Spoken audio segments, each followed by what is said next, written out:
चूनिया के नवाही इलाका बकापुर के 22 साला उस्मान, जो जिस्मानी तौर पर टांगों से माजूर है, उसने अपनी शादी के लिए थोड़े थोड़े कर पैसे जमा किए थे।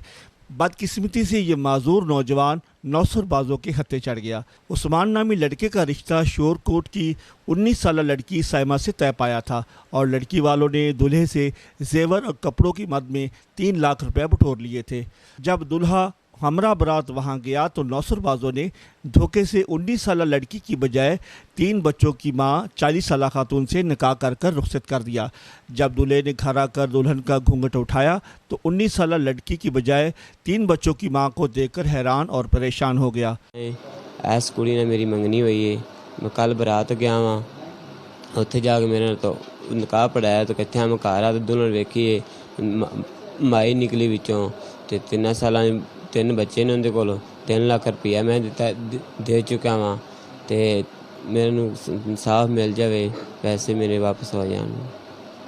अगले रोज़ दुल्हन के घर वाले जब आए तो दूल्हे की मिन्नत समाजत करने लग पड़े और 3 लाख रुपए वापस देने का वादा करके ज़मानत के तौर पर 10 लाख रुपए मालियत की गाड़ी के कागज़ देकर लड़की को वापस ले गए।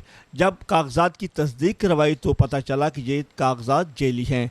इस तरह ये माजूर दूल्हा नौसरबाजों का शिकार हो गया। अब इनके मोबाइल बंद और इनके घर पर ताले लगे हुए हैं। दूल्हा और अहले खाना धोखाधड़ी पर गम से निढाल और सरापा एहतजाज हैं। डीपीओ कसूर इमरान किश्वर से इंसाफ की अपील करते हुए मुतालबा किया है कि नौसरबाजों को गिरफ्तार करके हमारी रकम वापस दिलवाई जाए। याद रहे कि यह नौसरबाजी का पहला वाक़या नहीं है, ऐसे वाक़यात पहले भी रूनुमा हो चुके हैं और ये गिरोह बड़े अरसे से मुनज़्ज़म अंदाज से मासूम लोगों को लूट रहा है और कानून नाफिज करने वाले इदारे इनके सामने बेबस दिखाई दे रहे हैं।